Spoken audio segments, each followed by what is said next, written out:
Good morning everyone. Welcome to Newspaper Decoded and Happy New Year to all of you.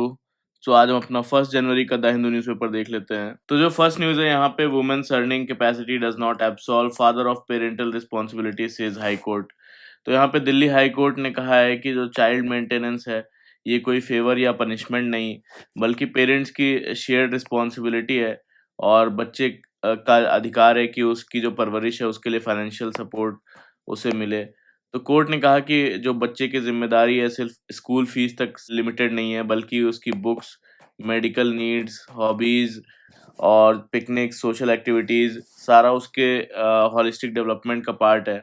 तो case में court ने स्पष्ट किया कि जो माँ का वर्किंग होना फादर को रिस्पॉन्सिबिलिटी से फ्री नहीं करता और एक वर्किंग मदर से ये एक्सपेक्ट नहीं किया जा सकता कि वो फिजिकली, इमोशनली और फाइनेंशियली ओवरबर्डन हो जाए, जबकि फादर वो अपनी ज़िम्मेदारी से बचने की कोशिश करें। फिर जो नेक्स्ट है यहाँ पे, इंडिया और यूएई के बीच मिलिट्री एक्सरसाइज कंक्लूड हो गई अबू धाबी में।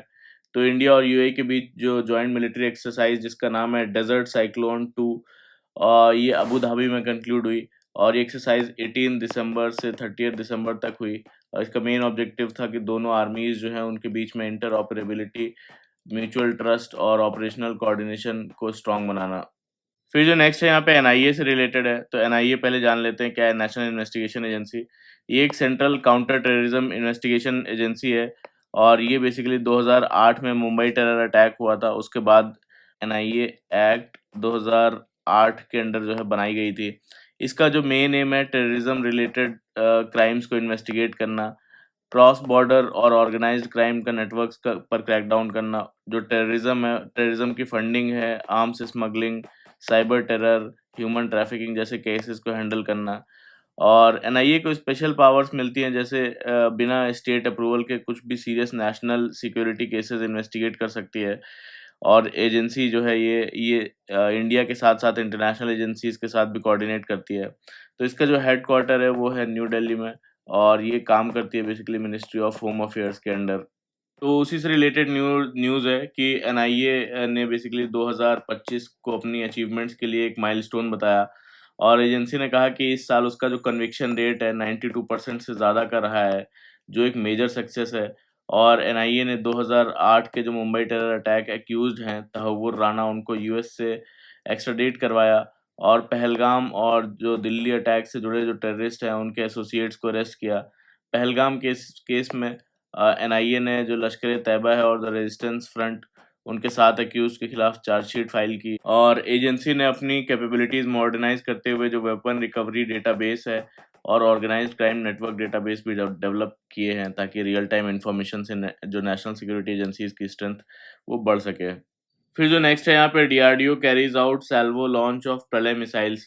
तो यहाँ पे डीआरडीओ ने एक ही लॉन्चर से 2 प्रलय मिसाइल्स को लॉन्च किया और ये लॉन्च जो है सक्सेसफुल रहा। दोनों मिसाइल्स ने प्लान ट्रैजेक्टरी फॉलो की और मिशन के ऑब्जेक्टिव अचीव किए। तो ये सैल्वो लॉन्च क्या होता है? सैल्वो लॉन्च बेसिकली वो लॉन्च होता है जिसमें एक ही टाइम पे या बहुत छोटे गैप में 2 या 2 से ज़्यादा मिसाइल्स को एक साथ लॉन्च किया जाता है। सिंगल लॉन्च यानी एक मिसाइल और सैल्वो लॉन्च मतलब multiple missiles together back to back. फिर जो नेक्स्ट है यहाँ पे, Himachal set to legalise cannabis cultivation. तो यहाँ पे हिमाचल प्रदेश गवर्नमेंट जो कैनबिस है यानी जो गांजा है उसको लीगलाइज और रेगुलेट करने के डायरेक्शन में जो है काम कर रही है। तो यहाँ वहाँ के सीएम ने कहा है कि पॉलिसी के रूल्स और रेगुलेशंस फाइनलाइज हो रहे हैं और 1-2 महीने में जो कैबिनेट है अप्रूवल के लिए ये जा सकता है। तो बोलते हैं कि कैनबिस जो है अभी कुल्लू, मनाली, मंडी और जो चंबा है, इनके जो पहाड़ी इलाके में वाइल्डली ग्रो करती है और इलीगल ट्रेड से जुड़ी है।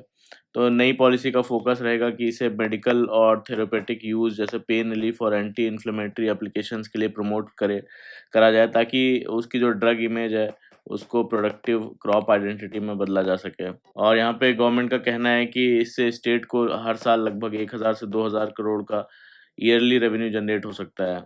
फिर जो नेक्स्ट है यहाँ पे, centre pre publishes draft rules for 4 labour codes. तो यहाँ पे यूनियन लेबर मिनिस्ट्री ने जो लेबर कोड्स हैं उसके ड्राफ्ट रूल्स पब्लिक के लिए वेबसाइट पर रिलीज किए हैं, जिनके लिए 45 डेज तक फीडबैक लिया जाएगा। और जो ड्राफ्ट रूल्स हैं उनके मुताबिक जो वीकली वर्किंग लिमिट है वो 48 आवर्स की होगी और वुमेन जो एम्प्लॉयज़ हैं उनके लिए नाइट शिफ्ट के लिए स्पेशल प्रोविजंस रखे गए हैं, जैसे कि written consent transport facility, CCTV cameras, surveillance. तो मिनिमम वेज फिक्स करते टाइम जो है standard working class facility criteria follow किया जाएगा, जिसमें कि calorie needs, housing rent, clothing, electricity, fuel, medical और जो कंटिजेंसी एक्सपेंसेस हैं इन सबको इंक्लूड किया जाएगा मिनिमम वेज फिक्स करते टाइम। और वेज स्किल लेवल और जोग्राफिकल एरिया के बेसिस पर जो है डिसाइड किया जाएगा। और जो सोशल सिक्योरिटी कोड कोड है उस रूल्स के under national social security board बनाया जाएगा, जिसमें कि गिग वर्कर्स और के रिप्रेजेंटेटिव्स भी शामिल होंगे। 50 से ज़्यादा वाली जो एम्प्लॉयज़ हैं जहाँ जिन कंपनीज़ में, उस एस्टेब्लिशमेंट में जो क्रेच फैसिलिटी है 0 टू 6 ईयर्स के चिल्ड्रंस के लिए प्रोवाइड करना मैंडेटरी रहेगा।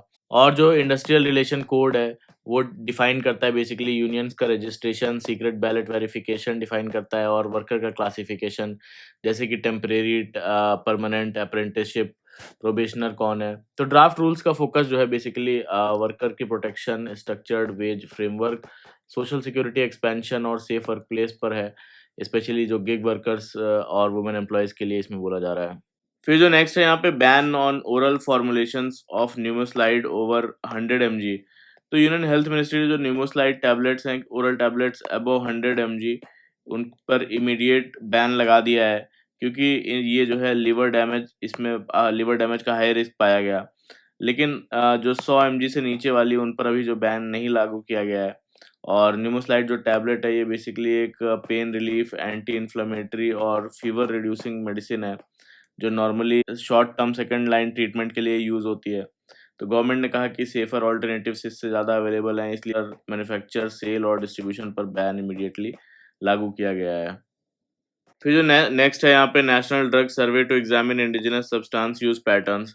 तो यहाँ पे यूनियन गवर्नमेंट का जो नेशनल ड्रग सर्वे है 2026, वो पूरे देश में कंडक्ट होगा और लगभग 20 लाख लोगों को कवर करेगा। तो इसका पर्पज़ है कि जो ड्रग है या सब्सटेंस यूज है उसके पैटर्न और एडिक्शन लेवल को स्टेट और डिस्ट्रिक्ट लेवल पर एसेस करना। और इस बार सर्वे में पहली बार इंडिजिनस या सब सेंट्रल सब्सटेंस यूज, जैसे कि locally made alcohol, opium, cannabis और उनके सोशल और हेल्थ इम्पैक्ट्स को भी स्टडी करा जाएगा इसमें। फिर जो नेक्स्ट है यहाँ पे India's space programme a people's space journey. तो यहाँ पे जो इंडिया की स्पेस जर्नी है अब सिर्फ मिशंस की लिस्ट नहीं रही है, बल्कि ये नेशनल प्राइड, कॉन्फिडेंस और इंस्पिरेशन का स्ट्रॉन्ग सोर्स बन चुकी है। बोलते हैं जून 2025 में जब शुभांशु शुक्ला ने इंटरनेशनल स्पेस स्टेशन पर तिरंगा लहराया और पीएम नरेंद्र मोदी से बात की, तो वो मोमेंट हर इंडियन के लिए एक इमोशनल माइलस्टोन था। उसी तरह जो चंद्रयान 3 का साउथ पोल पर लैंडिंग करना और चंद्रयान 1 का जो मून पर वाटर मॉलिक्यूल कंफर्म करना, चंद्रयान 3 का इसी तरह टेक्नोलॉजी और डिटर्मिनेशन को इसी तरह प्रूव किया। तो इंडिया एक जो है ट्रस्टेड ग्लोबल स्पेस पार्टनर भी जो है बन चुका है। बोलते हैं 400 से ज़्यादा जो फॉरेन सैटेलाइट्स हैं इंडियन रॉकेट्स पर लॉन्च हुए हैं। मंगलयान, आदित्य L1 जैसे मिशंस ने जो है साइंटिफिक रेपुटेशन को और भी स्ट्रॉन्ग बनाया है। और अब रोड मैप और भी बोल्ड है। बोलते हैं गगन यान, human space flight mission, future Chandrayaan जो मिशंस हैं, वीनस मिशन, भारतीय अंतरिक्ष स्टेशन 2025 का जो मिशन है, और मून लैंडिंग बाय 2040 जैसे जो नेशनल गोल्स हैं सेट किए गए हैं। और आज स्पेस टेक्नोलॉजी बेसिकली गवर्नेंस और डेली लाइफ का हिस्सा है, जैसे कि डिजास्टर वार्निंग हो गया, फार्मिंग सपोर्ट हो गया, फिशरमैन गाइडेंस हो गया, रेल सेफ्टी और जो मैप रेल सेफ्टी मैपिंग और पीएम गति शक्ति जैसे प्रोग्राम्स में सैटेलाइट इंपॉर्टेंट रोल प्ले कर रहे हैं। तो पॉलिसी रिफॉर्म्स के बाद प्राइवेट इकोसिस्टम भी बूस्ट कर रहा है, जिसमें कि launch vehicle, satellites, propulsion, robotics पर जो है काम हो रहा है। और यूथ फोकस जो ओलंपियाड्स हैं, हैकेथॉन्स हैं या रोबोटिक्स चैलेंज हैं, ये नए इनोवेटर्स के लिए रेडी किए जा रहे हैं और कई सारे चैलेंजेस इसमें और कॉम्पिटिशन्स हो रहे हैं। तो इंटरनेशनल कोलैबोरेशंस जैसे कि नासा के साथ जापान की एजेंसी के साथ जैक्सा और यूरोपियन स्पेस एजेंसी के साथ मिशंस जो है वो इंटरनेशनल कोलैबोरेशंस किए गए, इंडिया की ग्लोबल लीडरशिप माइंडशिप को जो रिफ्लेक्ट करता है। तो इंडिया की स्पेस जर्नी साइंस के साथ साथ बोलते हैं आइडेंटिटी, एस्पिरेशन और नेशन बिल्डिंग का भी सफ़र है। तो यहाँ एक तो जो पब्लिक प्राइवेट पार्टनरशिप है और जो स्टार्टअप को सपोर्ट किया जाए, उसको स्ट्रॉन्ग बनाया जाए, जिससे कि लॉन्च कैपेसिटी और मैन्युफैक्चरिंग स्केल अप हो सके। और सेकंड है कि एडवांस्ड रिसर्च एंड डेवलपमेंट पर फोकस्ड हो, जिसमें कि रीयूजेबल रॉकेट्स और डीप स्पेस टेक्नोलॉजी बनाई जाए।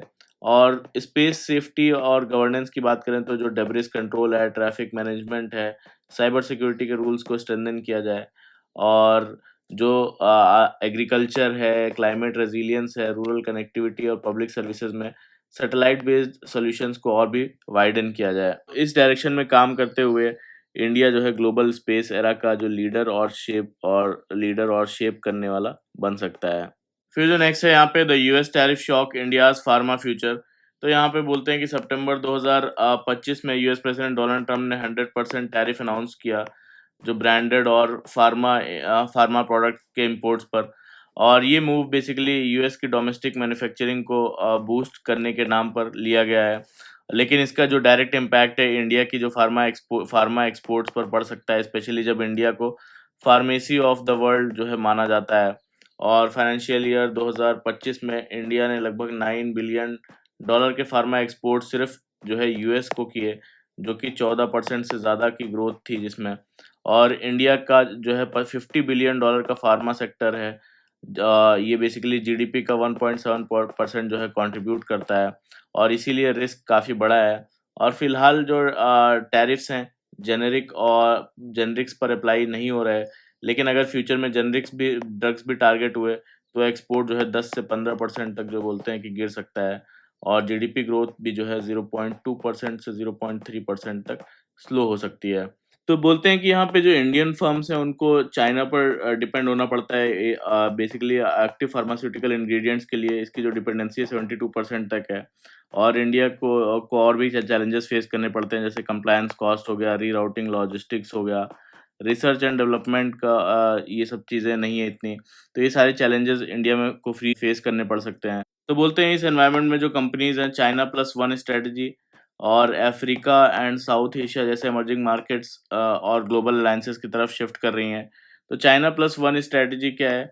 ये बेसिकली इसका मीनिंग है कि कंपनीज या कंट्रीज जो है सिर्फ चाइना पर डिपेंडेंट ना रहें, बल्कि एक और एक्स्ट्रा कंट्री में जो है प्रोडक्शन और सोर्सिंग जो है सेटअप करे, ताकि डिपेंडेंसी बहुत ज़्यादा चाइना पर ना रहे। और डोमेस्टिक फ्रंट पर बोलते हैं कि जीएसटी का रैशनलाइजेशन, जो ड्रग्स हैं उन पे 12% से जो है 5% पर जीएसटी शिफ्ट करना, मेडिकल डिवाइसेस पे 18 से परसेंट से जो है 5% जीएसटी करना, इन सब ने कंजम्पशन बढ़ाया और अफोर्डेबिलिटी जो है सपोर्ट की। और प्रोग्राम्स जैसे कि प्रधानमंत्री भारतीय जन औषधि परियोजना जैसे प्रोग्राम्स ने जो ऑन्कोलॉजी ड्रग्स हैं उनको 70% तक अफोर्डेबल बनाया, जो कि टैरिफ शॉक्स के अगेंस्ट एक स्ट्रॉन्ग बफर है। और जो ईस्टर्न पार्टनरशिप की बात करें तो इसमें Asia, Africa, ASEAN, Latin America, ये बेसिकली हमारे सप्लाई डाइवर्सिफिकेशन के लिए एक स्ट्रेटेजिक एरिया बन रहा है। मीनवाइल जो ग्लोबल फार्मा है, इसमें ग्रोथ बायोसिमिलर्स, प्रिसीजन मेडिसिन और एक्टिव फार्मास्यूटिकल इंग्रेडिएंट्स पर डिपेंड करेगी, जहां इंडिया अपनी पोजीशनिंग स्ट्रेंथन वो कर सकता है। तो यहाँ पे जो वे फॉरवर्ड है उसमें क्या बोल सकते हैं कि फर्स्ट है कि जो एक्सपोर्ट डाइवर्सिफिकेशन करना, स्पेशली एशिया, अफ्रीका और जो लैटिन अमेरिकन कंट्रीज में उसको फास्ट ट्रैक किया जाए। सेकंड ये है कि जो एक्टिव फार्मास्यूटिकल इंग्रेडिएंट्स हैं उसमें आत्मनिर्भरता बढ़ाई जाए, जैसे कि स्कीम्स जैसे कि पीएलआई है उसके थ्रू कैपेसिटी को बिल्ड करना अर्जेंट नीड बनाया जाए। थर्ड है कि जो क्वालिटी है, प्राइसिंग और रेगुलेटरी क्रेडिबिलिटी को ग्लोबल बेंचमार्क पर जो है सेट किया जाए। और फोर्थ हो सकता है कि जो प्रिसीजन मेडिसिन्स हैं या बायोसिमिलर्स हैं और क्वांटम एआई ड्रग प्लेटफॉर्म्स में आर&डी को, जो रिसर्च एंड डेवलपमेंट को एक्सेलरेट किया जाए। तो with bold reforms, diversified partnership and technology upgrade, India जो है अपनी फार्मा लीडरशिप को सिक्योर और जो है एक्सपैंड कर सकता है। फिर जो नेक्स्ट है यहाँ पे ad hoc changes and poor implementation mar the election commission of India's SIR. तो इलेक्शन कमीशन ऑफ इंडिया ने 12 स्टेट्स और यूनियन टेरिटरीज में स्पेशल इंटेंसिव रिवीजन शुरू किया, और पर ये जो प्रोसेस है काफ़ी कंफ्यूजिंग और प्रॉब्लमेटिक बन गया है। तो वेस्ट बंगाल के जो एल्डरली वोटर्स हैं उनको डोर टू डोर हियरिंग के लिए बुलाया गया, जिसके बाद इलेक्शन कमीशन ऑफ इंडिया को होम वेरिफिकेशंस करनी पड़ी, और अनमैप्ड वोटर्स के केसेस में हियरिंग्स टेम्परेली रोकी गई, और सॉफ्टवेयर बेस्ड जो समन्स हैं या फिर डिलीशन प्रोसेस पर क्वेश्चन उठ रहे हैं। तो डेटा के हिसाब से 6.5 करोड़ से ज़्यादा डिलीशंस हुए, उत्तर प्रदेश की बात करें तो 2.89 करोड़, तमिलनाडु और गुजरात में भी लाखों लोगों के नाम हट गए। फिर बाद में जल्दी-जल्दी वापस ऐड किए गए, जो दिखाता है कि इन्यूमरेशन प्रोसेस जो है काफ़ी हैफ़ज़ार्ड और पुअरली इम्प्लीमेंटेड था। तो क्रिटिक्स का कहना है कि एक्सरसाइज़ जो है सिटीज़नशिप स्टाइल स्क्रीनिंग जैसी लग लग रही है, जो कि यूनिवर्सल एडल्ट फ्रैंचाइज़ के प्रिंसिपल को जो है रिस्क में डाल सकती है। तो यहाँ पे बोल सकते हैं कि जो इलेक्टोरल रोल है, अपडेटिंग का प्रोसेस ट्रांसपेरेंसी, फेयरनेस और लीगल सेफगार्ड्स के बिना हो रहा है, जिससे करोड़्स ऑफ वोटर्स की वोटिंग राइट डेंजर में पड़ सकते हैं। तो यहाँ पे बेसिकली क्या होना चाहिए कि कोर्ट लेड रिव्यू होना चाहिए एसआईआर प्रोसीजर का कॉन्स्टिट्यूशनैलिटी के लिए। सॉफ्टवेयर बेस्ड जो डिलीशंस पर फुल ऑडिट और ह्यूमन वेरिफिकेशन मैंडेटरी हो, और एल्डरली माइग्रेंट्स और जो वल्नरेबल वोटर्स हैं उनके लिए डोर स्टेप वेरिफिकेशन हो। जो यूनिफॉर्म नेशनल प्रोटोकॉल हो, जो स्टेट वाइज एडॉक रूल्स हैं वो हटा दिए जाएं, और जो पब्लिक ट्रांसपेरेंसी और ग्रीवेंस रिड्रेसल सिस्टम है उसको स्ट्रेंथन किया जाए। फिर जो नेक्स्ट है यहाँ पे ensuring that the value of all life is the same. तो यहाँ पे बोलते हैं कि न्यू ईयर के अराउंड इंडिया में रोड एक्सीडेंट्स काफ़ी बढ़ जाते हैं और बहुत लोग अपनी जान खो देते हैं। तो लॉ के लिए सिर्फ ये नंबर्स और कंपनसेशन फार्मूला बनकर रह जाता है, पर असल में जो है लाइफ की वैल्यू ह्यूमन डिग्निटी से जुड़ी होती है। और motor accidents claim tribunal compensation calculate करते वक्त इनकम इनटू जो एज है मल्टीप्लायर फार्मूला यूज़ करते हैं। रिजल्ट ये होता है कि जिसकी सैलरी ज़्यादा जो है होती है और उसकी लाइफ को ज़्यादा वैल्यू मिलती है, जबकि जो होम मेकर्स हैं, चिल्ड्रंस हैं, इनफॉर्मल वर्कर्स को सिंबॉलिक या जो है कम अमाउंट दिया जाता है। कोर्ट ने कुछ करेक्शंस की कोशिश की है, जैसे होम मेकर्स, अनपेड वर्कर्स को रिकॉग्नाइज करना, लेकिन सिस्टम अब भी जो है इनकम सेंट्रिक बना हुआ है। ये जो अप्रोच है बेसिकली आर्टिकल 14 और आर्टिकल 21, जो राइट टू इक्वालिटी है और राइट टू डिग्निटी है, उसके स्पिरिट के खिलाफ है। क्योंकि जो डिग्निटी है वो इनकम इनकम डिपेंडेंट वो नहीं होती है। जो रेलवेज एंड एयरलाइंस में फिक्स्ड कंपनसेशन मिलता है, पर जो रोड एक्सीडेंट्स हैं उसमें वैल्यू तभी डिसाइड होती है जब इनकम प्रूव हो जाए।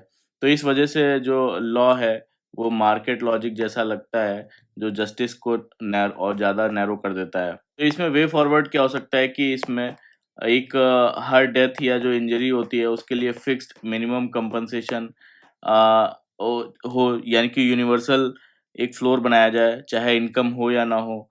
और सेकंड है कि अमाउंट्स को बेसिकली इन्फ्लेशन और जो सोशल रियलिटीज़ हैं उसके हिसाब से अपडेट किया जाए, जिसमें फाइनेंशियल डिपेंडेंसी का भी जो लॉस भी कवर किया जाए, और जो प्रोसेस रिफॉर्म्स हैं और फास्टर डिलीवरी हो, यानी कि technology dependent based transparent claim system हो। तो जस्टिस का मतलब जो है सिर्फ पैसा कैलकुलेट करना नहीं है, बल्कि हर लाइफ की जो इक्वल डिग्निटी है उसको रिकॉग्नाइज करना भी बहुत ज़्यादा ज़रूरी है। फिर जो नेक्स्ट है यहाँ पे on property registration and title. तो यहाँ पे बोलते हैं कि सुप्रीम कोर्ट ने एक केस है जिसका नाम Samiullah versus state of Bihar. इस केस में कहा कि जो इंडिया में प्रॉपर्टी जो है खरीदना और बेचना कई लोगों के लिए ट्रॉमेटिक एक्सपीरियंस बन चुका है, और बिहार में ने एक रूल बनाया जिसमें कि प्रॉपर्टी रजिस्टर करने के लिए म्यूटेशन प्रूफ जो है देना कंपलसरी था। तो म्यूटेशन क्या होता है कि जब कोई जो है प्रॉपर्टी ज़मीन या घर का ओनरशिप जो है वो चेंज करता है, जैसे कि खरीदना बेचना गिफ्ट के थ्रू या इनहेरिटेंस, तो उस चेंज को बेसिकली गवर्नमेंट लैंड रिकॉर्ड्स में जो है अपडेट करना ही म्यूटेशन कहलाता है। तो बिहार का ये नया रूल जिस बनाया गया जिसमें कि प्रॉपर्टी रजिस्टर करने के लिए म्यूटेशन प्रूफ देना कंपलसरी था, और कोर्ट ने ये रूल जो है स्ट्राइक डाउन कर दिया, क्योंकि रजिस्ट्रेशन एक्ट में जो है ऐसी पावर नहीं दी गई थी। और म्यूटेशन प्रूफ मांगना जो है मतलब टाइटल प्रूफ मांगना है, जैसे जैसा है जो रजिस्ट्रार का काम नहीं है। और बिहार में म्यूटेशन सिस्टम जो है इनकम्प्लीट था, इसलिए लोग डॉक्यूमेंट्स ला नहीं पाते थे। तो कोर्ट ने क्लैरिफाई किया कि registration is not equal to ownership title.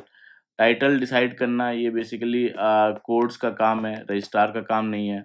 तो इंडिया में बोलते हैं कि जो लैंड सिस्टम है काफ़ी कॉम्प्लेक्स है, जिसमें रजिस्ट्रेशन, रेवेन्यू, सर्वे डिपार्टमेंट अलग-अलग सारे काम करते हैं, और रिकॉर्ड्स जो है सिंक्रोनाइज़्ड नहीं होते हैं, और इसीलिए डिस्प्यूट्स, फ्रॉड्स और कोर्ट केसेस जो है बढ़ते हैं, और बायर्स को हैवी ड्यू डिलिजेंस बर्डन जो है इसके लिए उठाना पड़ता है वेरीफाई करने के लिए। तो यहाँ पे बोलते हैं कि फ्यूचर रिफॉर्म्स का फोकस होना चाहिए कि हमारे पास इंटीग्रेटेड डिजिटल लैंड रिकॉर्ड्स हों, और जो सेकंड है कि रजिस्ट्रेशन हो और म्यूटेशन का ऑटो अपडेट सिस्टम हो, और थर्ड कि टेक्नोलॉजी बेस्ड ट्रांसपेरेंसी इसमें हो। तो कोर्ट ने सजेस्ट किया कि जो ब्लॉकचेन रिकॉर्ड्स लैंड सिस्टम को सिक्योर और टैम्पर प्रूफ बना सकते हैं, और हर लैंड पार्सल के लिए एक डिजिटल ब्लॉक हो जिसमें कि सारे हिस्टोरिकल रिकॉर्ड्स जुड़ते हों। पर साथ में वार्निंग भी दी कि जो डेटा है वो एक्यूरेट होना चाहिए और एग्जिस्टिंग लीगल सिस्टम्स के साथ केयरफुली इंटीग्रेट इसको करना होगा। तो यहाँ पे हम वे फॉरवर्ड में क्या बोल सकते हैं कि हमारे पास एक nation wide digital land mapping और रिकॉर्ड इंटीग्रेशन हो, ऑटोमेटिक म्यूटेशन हो रजिस्ट्रेशन के बाद, single window land transaction system हो जिसमें सारा कुछ इंटीग्रेटेड हो, सिंक्रोनाइज्ड हो, और ब्लॉकचेन का यूज़ किया जाए, और जो हमारा ग्रीवेंस रिड्रेसल सिस्टम है उसको स्ट्रेंथन किया जाए। तो लैंड गवर्नेंस का जो रिफॉर्म है करना अर्जेंट है, ताकि जो प्रॉपर्टी ट्रांजैक्शंस हैं वो फेयर हो, ट्रांसपेरेंट हो और सिटीजन फ्रेंडली बनाया जा सके। फिर जो नेक्स्ट है यहाँ पे आरबीआई की जो फाइनेंशियल स्टेबिलिटी रिपोर्ट से रिलेटेड है। तो ये जो रिपोर्ट है उसके मुताबिक इंडिया की जो इकोनॉमी है अभी स्ट्रांग है, क्योंकि डोमेस्टिक डिमांड रोबस्ट है, लेकिन जो शॉर्ट टर्म में बाहर के जो जियोपॉलिटिकल और ट्रेड रिस्क से चैलेंज जो है आ सकते हैं, और इनसे एक्सचेंज रेट की जो वॉलेटिलिटी है और ट्रेड का स्लो डाउन, कॉर्पोरेट अर्निंग्स में गिरावट आ सकती है, और फॉरेन इन्वेस्टमेंट कम होने का रिस्क भी है। तो अगर यूएस स्टॉक मार्केट शार्पली जो है करेक्ट होता है तो उसका असर इंडियन इक्विटीज़ पर भी पड़ सकता है। और उन्होंने बोला कि ग्लोबल जो आउटलुक है वो काफ़ी अनसर्टेन है, क्योंकि हाई एसेट वैल्यूएशन, जो पब्लिक डेट है वो बढ़ रहा है, और जो बैंक्स और जो नॉन बैंकिंग फाइनेंशियल इंस्टीट्यूशन है उसके बीच जो इंटरकनेक्टेडनेस है वो रिस्क जो है और भी बढ़ाती है। When financial institutional investor flu from Indian stocks. तो यहाँ 2025 में बोलते हैं कि जो फॉरेन इंस्टीट्यूशनल इन्वेस्टर हैं उन्होंने लगभग 1.6 लाख करोड़ का जो इंडियन इक्विटी है वो बेच दिया है, और 2 डिकेड्स में ये सबसे बड़ी सेलिंग है। तो एक्सपर्ट्स के मुताबिक इसकी बड़ी वजह बेसिकली हाई वैल्यूएशंस, यानी इंडियन स्टॉक्स का जो प्राइस टू अर्निंग रेशियो है 22 गुना है, जो कि ग्लोबल लेवल पर काफ़ी एक्सपेंसिव है। और साथ ही जो रुपी डिप्रिसिएशन हुआ, और जो आर्टिफिशियल इंटेलिजेंस की नई रैली आ रही है उसके चलते फॉरेन इन्वेस्टर्स ने जापान और ताइवान जैसे मार्केट्स में जो है एक्सपोजर वो बढ़ा दिया है, जिसकी वजह से यहाँ से नेट आउटफ्लो रहा। फिर जो नेक्स्ट है यहाँ पे, तो यहाँ पे export promotion mission market access norms notified. तो यहाँ पे गवर्नमेंट ने बेसिकली एक्सपोर्ट प्रमोशन मिशन के अंडर मार्केट एक्सेस गाइडलाइंस का पहला जो ट्रांच है नोटिफाई किया है, जिसके लिए गवर्नमेंट ने 4,531 करोड़ बेसिकली 2025 से लेकर 2031 के लिए एलोकेट किए हैं। और इस स्कीम में गाइडलाइंस में क्या क्या है, एक तो फाइनेंशियल सपोर्ट दिया जाएगा स्पेशली जो एमएसएमईज हैं उसमें ट्रेड फेयर्स और एग्जीबिशंस में पार्टिसिपेट करने के लिए, और जो बायर सेलर मीट है ऑर्गेनाइज और अटेंड करना जिसमें, और जो रिवर्स बायर सेलर मीट है उसको प्रायोरिटी दी जाएगी, एमर्जिंग मार्केट्स में भेजा जाएगा। सेकंड है कि इवेंट असिस्टेंस भी दिया जाएगा, यानी कि 5 करोड़ रुपए पर बायर सेलर मीट के लिए दिया जाएगा। 10 करोड़ जो है रिवर्स बायर सेलर मीट के लिए जो है असिस्टेंस रहेगा। थर्ड है कि जो असिस्टेंस है वो मैक्सिमम 2 डेलीगेट्स के लिए रहेगा पर फर्म, और मैक्सिमम 50 पार्टिसिपेंट्स पर डेलीगेशन का सपोर्ट दिया जाएगा। एटलीस्ट 35% जो एमएसएमईज हैं उनका पार्टिसिपेशन मैंडेटरी रहेगा। फिर जो नेक्स्ट है यहाँ पे फिजिकल डेफिसिट से रिलेटेड है। तो पहले देख लेते हैं फिजिकल डेफिसिट क्या होता है। फिजिकल डेफिसिट बेसिकली तब होता है जब गवर्नमेंट का जो टोटल खर्चा है यानी एक्सपेंडिचर वो टोटल इनकम से ज़्यादा होता है। जो गैप रहता है इसी को फिजिकल डेफिसिट कहते हैं, और इस गैप को गवर्नमेंट जो है बोरोइंग या फिर लोन लेकर पूरा करती है। तो इसका जो फार्मूला होता है फिजिकल डेफिसिट का वो क्या होता है, तो जो फिजिकल डेफिसिट का फार्मूला होता है वो होता है revenue expenditure plus capital expenditure minus revenue receipts जो भी आती हैं plus non tax receipts plus grants in aid. तो ये फार्मूला होता है फिजिकल डेफिसिट का। सिंपल में एक्सपेंडिचर ज़्यादा है इनकम से तो भी जो भी गैप है वो फिजिकल डेफिसिट कहलाता है। तो नवंबर के एंड तक सेंटर का जो फिजिकल डेफिसिट है वो लगभग 9.77 लाख करोड़ था, जो कि फाइनेंशियल ईयर 25-26 का जो है बजट का 62.3% रहा है। और इसी साल जो है पिछले साल इसी पीरियड में ये था फिजिकल डेफिसिट 52.5% पे था। तो डेफिसिट बढ़ने के बड़ी जो वजह है वो बेसिकली जो कैपिटल एक्सपेंडिचर है उसका तेज़ी से बढ़ना, और जो टैक्स रेवेन्यू यहाँ पर थोड़ा-सा स्लो रहा है। तो ये दोनों मेन रीज़न है फिस्कल डेफिसिट बढ़ने के। फिर जो नेक्स्ट है यहाँ पे Taiwan on alert as Chinese ships pull back after drills. तो यहाँ पे ताइवान जो है वो अभी हाई अलर्ट पर है क्योंकि चाइना ने जस्टिस मिशन 2025 नाम से बड़े जो है मिलिट्री ड्रिल्स कंडक्ट किए ताइवान के आसपास और इन एक्सरसाइजेज में चाइना ने डजन्स ऑफ रॉकेट्स फायर किए और बहुत सारे वॉरशिप्स और एयरक्राफ्ट ताइवान के आसपास डिप्लॉय किए हैं, जिससे जिससे जो है वेस्टर्न कंट्रीज ने कंसर्न भी एक्सप्रेस किया है। तो ताइवान ने इस डील को रीजनल सिक्योरिटी के लिए थ्रेट और प्रोवोकेशन जो है कहा है। तो ताइवान के ऑफिशियल के मुताबिक जो चाइनीज़ शिप्स हैं धीरे-धीरे वहाँ से दूर जा रहे हैं, लेकिन जो चाइना ने अभी तक जो एक्सरसाइज़ है वो ऑफिशियली एंड डिक्लेयर नहीं की है। इसीलिए ताइवान का जो इमरजेंसी मैरीटाइम रिस्पॉन्स सेंटर है वो अभी भी एक्टिव है। तो ये था पूरा आज का हमारा द हिंदू का न्यूज़ डिस्कशन। कैसा लगा बताइएगा। लाइक कर लीजिएगा मेरा वीडियो, कमेंट करके बताइएगा कैसा लगा, सब्सक्राइब भी कर लीजिएगा मेरा चैनल और अपने फ्रेंड्स के साथ शेयर ज़रूर करिएगा। Thank you very much for the discussion.